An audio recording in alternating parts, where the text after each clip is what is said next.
How are you? Good and good. Good to see you. Hey guys, so I'm here again with Dané van Niekerk. You might have seen the videos on the channel when I interviewed that boy. So it's been a long time. It's been a while. I think 2019, wasn't it? Yeah. So how are you doing? I mean, it's great to see you back in weeks. Yet, because I get to watch a lot more now. So how are you feeling ahead of the new season at this new challenge? Yeah, look, I'm very excited. I mean, I always make a joke and say, oh, I didn't ever think I'll play for Vietnam, but I think it's a great opportunity. I mean, I've said many times I've worked really well with Claire. I mean, we've played many moons ago, we played together, and I have worked under the Super League and stuff, so or the WSL, and yeah, I just think it's the right place for me to be at, especially trying to revive something, trying to revive a career. Yeah, so I'm just excited to hit the ground running. Met all of the players. I've really enjoyed myself. Feel at home. The players got me at ease. So yeah, it's just about trying to obviously contribute to the team in a winning cause and in any way I can. Now, Clay is obviously a winning coach. She's won multiple trophies. You've worked with many world-class coaches around the world. So, what is your thoughts on Clay? What makes her different from someone else that you work with? Firstly, the communication. I think that's key. The communication and trust within that space. I think that's I love working with a coach because I always feel comfortable speaking to them and trusting, whatever they say or whatever I say. There's a mutual respect, and then obviously she knows the game. She's played it at the highest level. She's coached around the world, and yeah, again, the knowledge is second to none. But for me, it's all about relationships, and we've got a very good relationship. And I've always felt like if I have a good relationship with the coach, I kind of believe in myself a little bit more, and it's something I really do need. Again, just coming back and she's imparted a lot of confidence within me in this last 2 or 3 months. So yeah, and I think, as I said, for me, where I'm at now, I need that, and she certainly has delivered and rightly deserved that trophy. Throughout the captaincy, throughout years, players always spoke about how inclusive you are, how to keep everybody together and keep the motivation in the squad. You were a young captain as well. You've got a young captain over here, Jones. How are you going to help her take her leadership to the next level? Yeah, look, she's got experience within her own right. She's done really well with the team. Everything I've heard is just positive.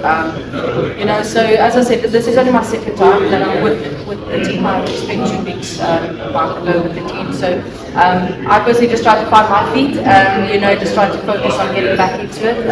I think this time around, I think I'm a little bit more vocal and I had a chat with her and stuff. We have played together at WSL again. We played together. So yeah, whatever she needs, I'm here, and I say it all the time. It's she doesn't have to ask me questions. I'm going to ask her questions. I've been out of the game for 1.5 years now, and the game hasn't moved forward. I've seen it. I've seen the skill sets of the players. It's professional now, so whatever I can impart on her and help her. And again, it's the same with me. If ever I need anything, I know she'll have a chat with me as well. I'm not going to be doing my job here, but I don't know what your goals are, what are your aims, are you looking maybe the future, maybe a future? Yeah, look, I just said it to Jeremy outside. I said, listen, I've always tried to want to be at the top, and as captain for South Africa, I always strive for us to win something, a World Cup or whatever. And as a person, I always wanted to be at the top, and yeah, it'll be dumb of me not to want to get back, but look, a lot of things have happened, a lot of things have transpired, and look, there's no expectation. I do firmly believe there's a need for my skill set, a leg spinning all-rounder, especially top order bat. So, not saying anybody is bad or whatever. I'm just saying I think especially the leg spin facet, and again I come with experience and all those things. So yes, I want to come back, but there's no expectation to come back. If my calling is to help you lift 2 trophies, and I'm quite confident when I get back to the game, and that's what it is. That is what it's going to be. But if the national selectors call on me, I'll be ready. You're talking about this one. That is something that's really needed in the community, especially in South Africa. We don't produce a lot of things. So what do you think we can do to improve that, bring more leg spinners to the system? Yeah, look, we've got this youngster now. I think she's 9. Sorry if I got it wrong, but yeah, she's in Pakistan now. She impressed me. I mean, it's so good to see leg spinners, but yeah, as you say, there's not enough. And I've always believed that is such an attacking option. It's growing up being a leg spinner, and I just always been watching Shane on everything about a leg spinner is attacking. I think that gives any team an edge. I just think it's all about just not the education as much. I mean, I've got a nephew now that Horizon's elder sister's son.